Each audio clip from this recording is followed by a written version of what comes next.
Today, the latest weapons, coupled with the fighting skill of the American soldier, stand ready, on the alert all over the world to defend this country, you, the American people, against aggression.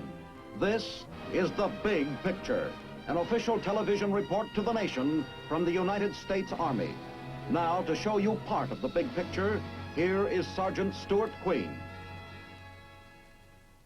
The big picture you are about to see might well have been titled Disaster USA, for it pictures a recent great catastrophe in our nation, something that might overwhelm any part of the country and countless Americans at any time. It shows, too, the Army Corps of Engineers at work. They carry on their capable shoulders a double duty. In war, the Army engineers have the combat function of building bridges and roads so that the Army can march on to victory. In peace, they are responsible for the civil works of national stature at harbors and along rivers whose waters they control in mighty dams. This is today's big picture.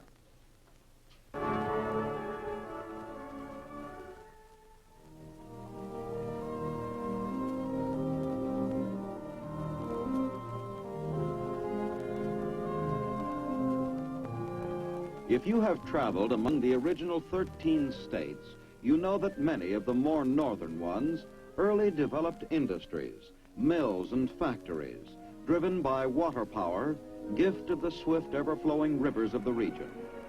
Around the factories, along the streams, grew up villages, then towns, then cities. For when industry no longer used water for mechanical power, it needed enormous quantities of it for processing, cooling, washing, hydrating. Now it was midsummer 1955. Hurricane Connie, heading north, had gentled down to a hard rain, and the thirsty ground soaked it up. Such was the face of things on the 17th of August, 55. To be sure, Hurricane Diane had followed Connie's track northward, and all America sighed with relief when Diane blew itself out off the North Carolina coast. But unobserved, a thick canopy of water-soaked clouds continued on, and during the brief hours of August 18th and 19th, dumped 10 to 20 inches of tropical downpour on the lower watersheds of eastern Pennsylvania, New Jersey, southern New York, Connecticut, Massachusetts, and Rhode Island. The saturated soil could absorb none of the deluge. Dry ravines became roaring creeks. Creeks became rivers. Rivers were swollen to mighty torrents, racing for the sea, carrying with them the debris of life and living, overwhelming and bursting apart the work of generations of men.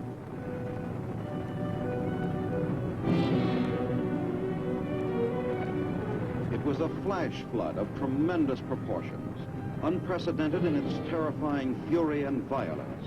In terms of property damage, the most costly flood in American history. Millions of tons of raging water smashing at factories, shops, and homes.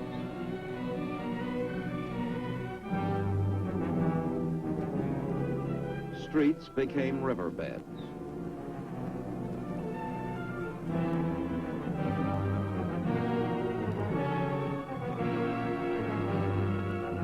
While citizens that day were struggling to save their possessions and themselves, the armed services were sending rescue teams and supplies, and the Army's Corps of Engineers, responsible by congressional statute for flood fighting, rushed engineer specialists and heavy construction equipment to the flood zone.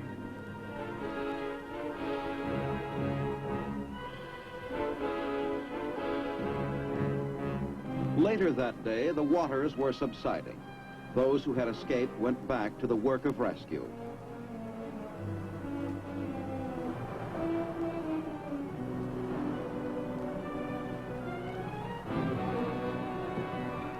The helpless, the stranded were brought to safety.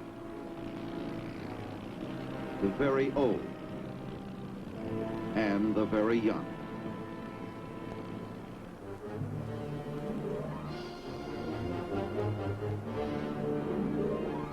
Another few hours and the flash flood was over. The rivers were returning to normal flow. Now the devastation could be measured. More than 300 towns eroded, smashed, gutted. Towns in which the Army engineers were already at work. Thousands of buildings destroyed or damaged. Real loss, thousands of people homeless. More than 100,000 with their jobs swept away. Real cost, almost 200 lives.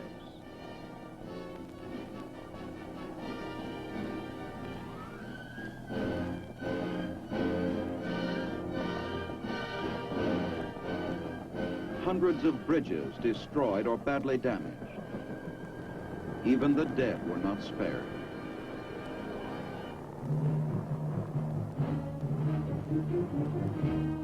You will remember Broadhead Creek near Stroudsburg in Pennsylvania. On this stark and empty plain stood the 14 rustic cabins of Camp Davis, where 37 persons were swept to death in the watery avalanche, many of them women, most of them children.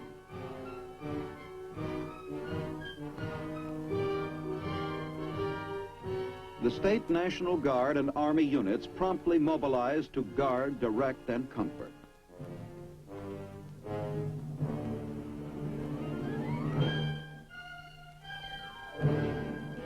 Channel clearance, one of the first objectives of the Corps of Engineers. If another downpour came, the streams would not be blocked and dammed with debris.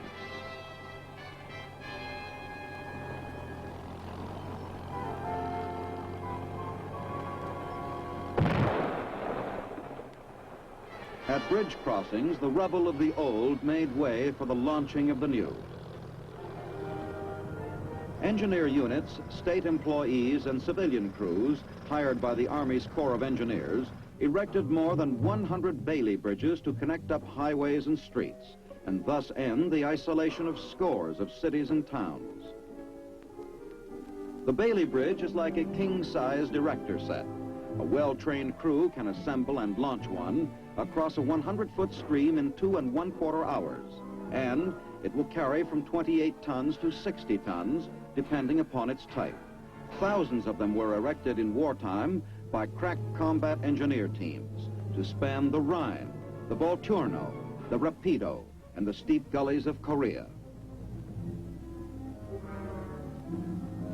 As fast as a Bailey was completed, supply and work vehicles of reconstruction moved across. Throughout the emergency, Signal Corps mobile units maintained communications, transmitting reports and orders for food, equipment, and medicines. And the Army Medical Service was on constant call. Pure drinking water must be promptly provided, and that was an Army engineer's job undertaken by its specialists. Tank trucks carried the water to the waiting people, and Mama's little helpers were ready and willing.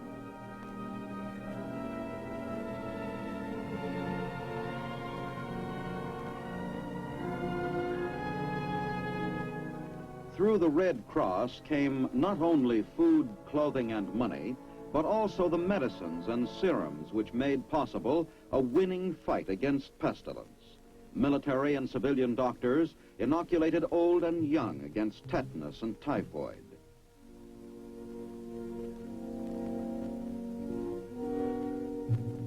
Everybody's happy and safe. The Salvation Army's mobile canteens took care of all. Kitchens were set up by the Army's National Guard to feed those unable to provide for themselves.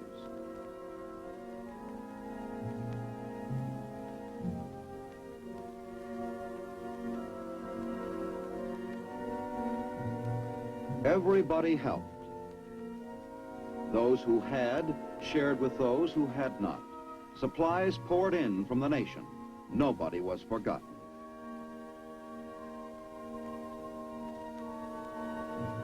To children everywhere, it was a picnic. It was no picnic to the parents of this homeless family, but there were no tears.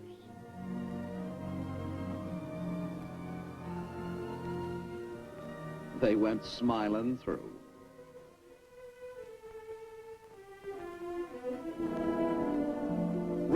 floods follow and cross the rivers, and therefore transportation was one of the major victims of the disaster.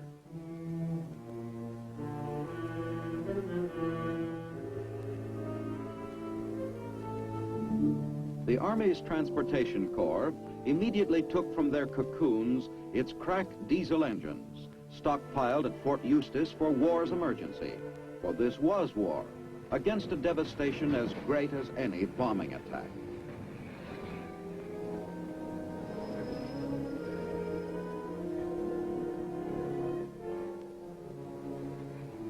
The crippled railroads rented the engines for the emergency to return them to their cocoons without expense to the government. President Eisenhower made a personal survey of the devastated region.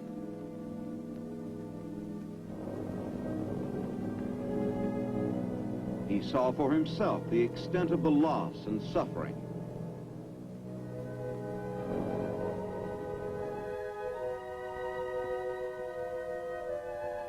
Shocked, the president declared the entire flood zone a disaster area. He called upon the Federal Civil Defense Administration, through its administrator, Val Peterson, to bring relief to the people of the stricken region.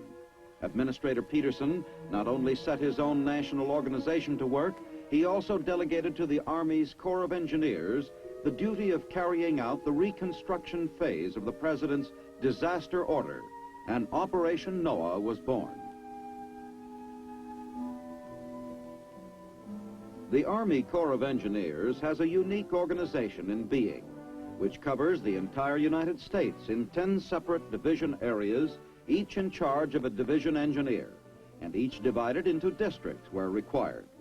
An emergency in any part of the country, along any river system, at an important harbor or huge metropolitan target, thus could be met and promptly handled by this engineer organization under the direction of the Chief of Engineers in Washington. Simultaneously, the chief may alert the entire nationwide organization and dispatch reinforcements to the disaster area.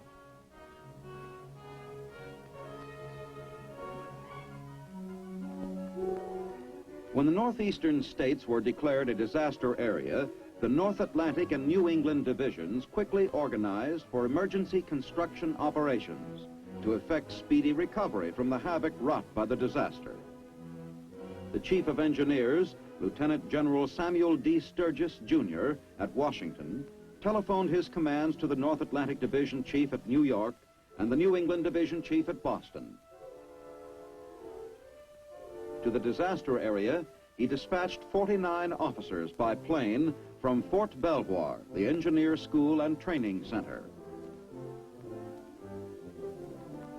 And to help handle the added duty of disaster relief within 24 hours, 100 of the Corps' civilian engineers were flown in from division and district headquarters in the Middle West and the Far West. About 50 field offices were immediately set up in the disaster area and additional reinforcements sent as needed. Throughout the disaster area, local contractors had been given immediate assignments. More than 500 contracts were spot negotiated, involving total cost of several $1 million. Engineers checked the work as it proceeded, and engineer experts in soil mechanics made field tests for pervious and impervious material to be used in dikes, levees, and fills. Heavy equipment played a dominant part in the miracle of rehabilitation. It was essential in the rapid moving of mountains of earth and rock, blocking the avenues of recovery.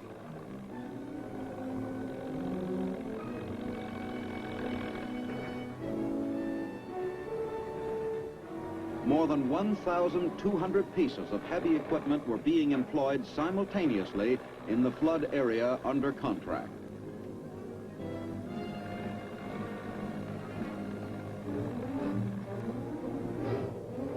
Each type of equipment had its special use, and all types were employed in this vast labor of repair and restoration.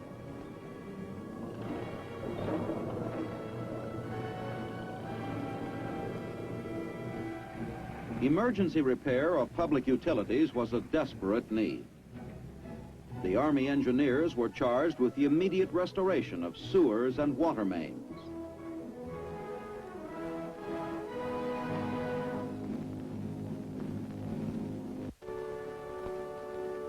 At the forks of the Lehigh and the Delaware, where the flood crested shortly after midnight, August 19th, debris piled against a Northampton bridge, damming the deluge momentarily.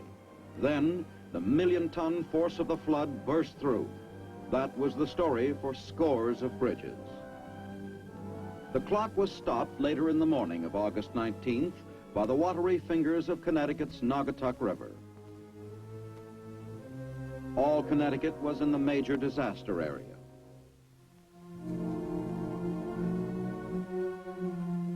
Down the Naugatuck came the towering wall of water which contributed so greatly to the state's toll of death and damage. The raging river picked up rocks and rubble and flung them everywhere.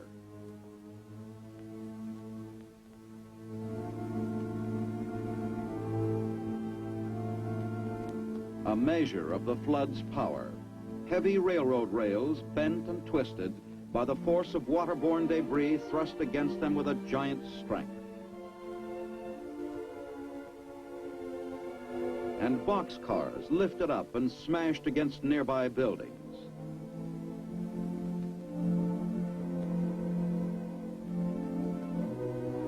Winsted stood in the flood channel of the raging, mad river.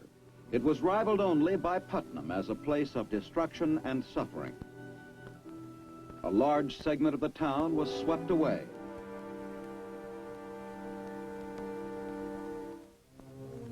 At Putnam alone, 2,000 were homeless.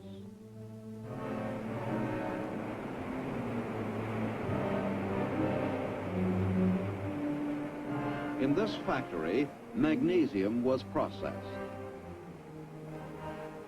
Flood, fire, and explosions contributed to total destruction.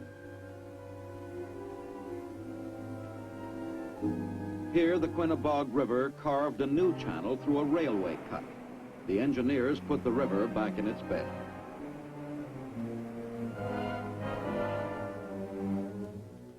Also in the Quinebaug River Valley, at the old Massachusetts town of Southbridge, destruction temporarily drowned out the entire economy.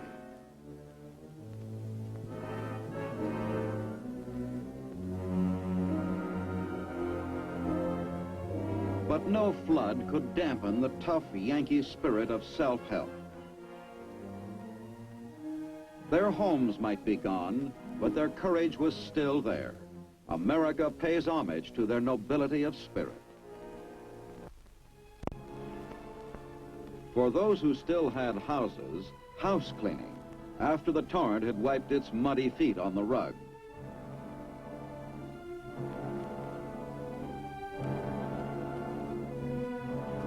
Volunteer civil defense workers continued to battle for their townspeople.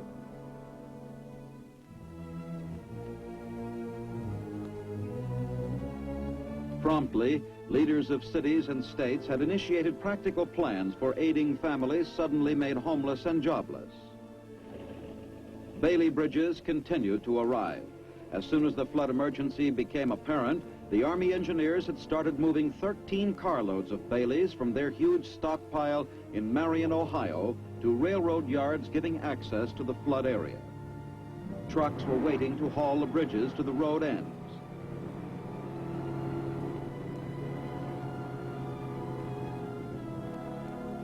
Food contamination and its threat of disease germs and insect carriers was a menace handled by civil defense workers.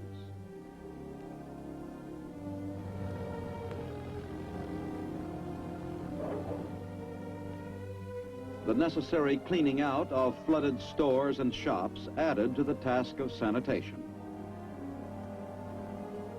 Sprinkler tank trucks were sent through many towns by the engineers to spray disinfectant on the piles of refuse.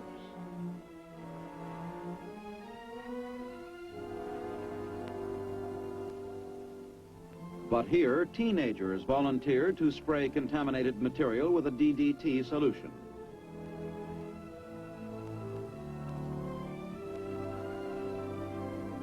No flags are waving, but this is the American spirit in action.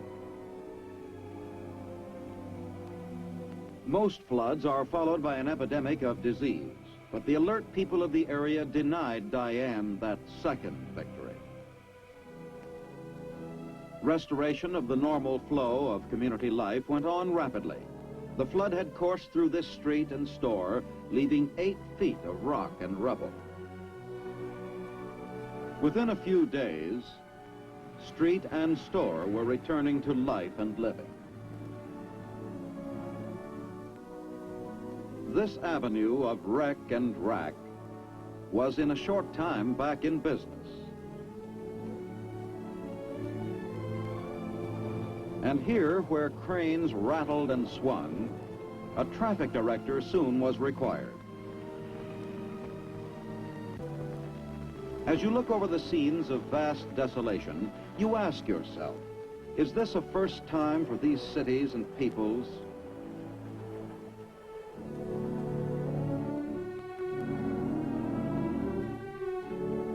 This tragic story of flood and devastation and death, has it ever happened before? Yes. In 1938, this was the Naugatuck and the Lehigh and the Quinebaug and the Connecticut. Man's memory is so short. Loss and devastation and death. This was Hartford, Connecticut in 1938.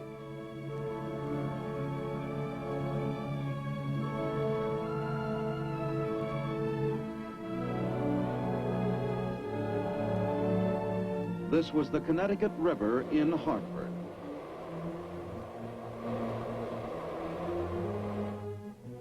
This too was Hartford in 1938.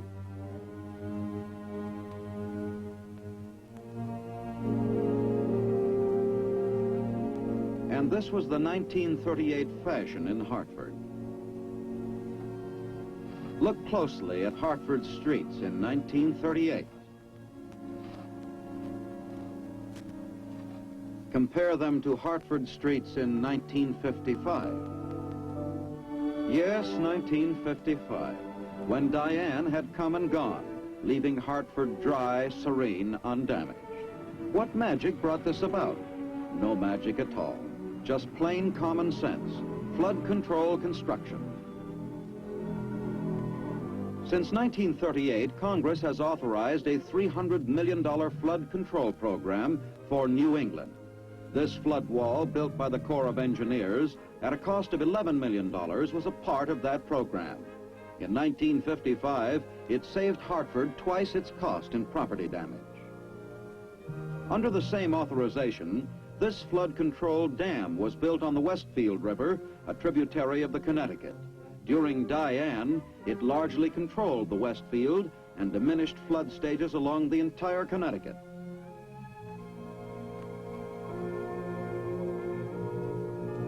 As part of the same program, this dam was constructed above Willimantic.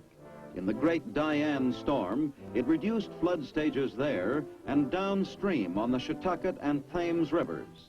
These dams stand dry until a record downpour threatens.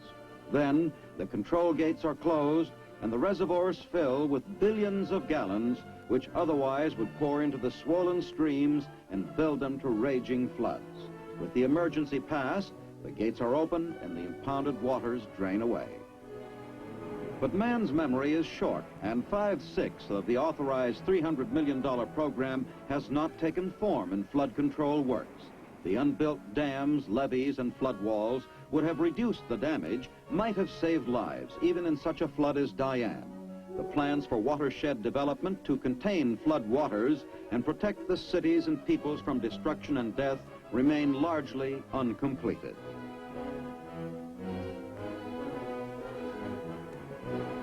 And the flood control plans in many other areas of our nation are also largely uncompleted. The nation's rivers can be controlled. Remember the 1927 flood on the Mississippi? Remember the 37 flood on the Ohio. Remember the 51 and 52 floods on the Missouri. In the wake of the rampages of these wild rivers, the engineers' great earth dams on the Missouri, like Fort Peck and Garrison and Fort Randall, rise to harness the Big Muddy and tame its periodic overflows.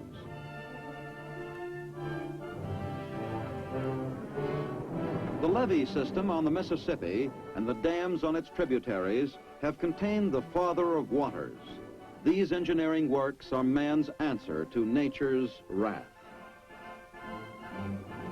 And our Army's engineers are a part of the great team dedicated to the unending fight for flood control and the development of our river basins for America's security and prosperity. But without this constructive work, we must continue to face tragedy, destruction, and heartbreak.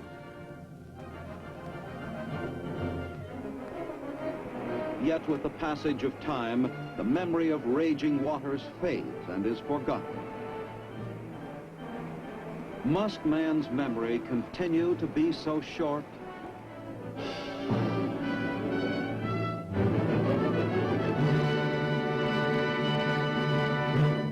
So, as you have seen, the Army Corps of Engineers have done much for our country, and will do so much more if given the go-ahead signal. It does seem strange that we Americans, who enjoy so many blessings, could enjoy so many more if only we took thought of past disasters and planned ahead to control them in the future. Truly, our memory need not be so short. This is Sergeant Stuart Queen, inviting you to be with us again next week for another look at the big picture. The Big Picture is a weekly television report to the nation on the activities of the Army at home and overseas. Produced by the Signal Corps Pictorial Center. Presented by the United States Army in cooperation with this station. You too can be an important part of the Big Picture. You can proudly serve with the best equipped, the best trained, the best fighting team in the world today, the United States Army.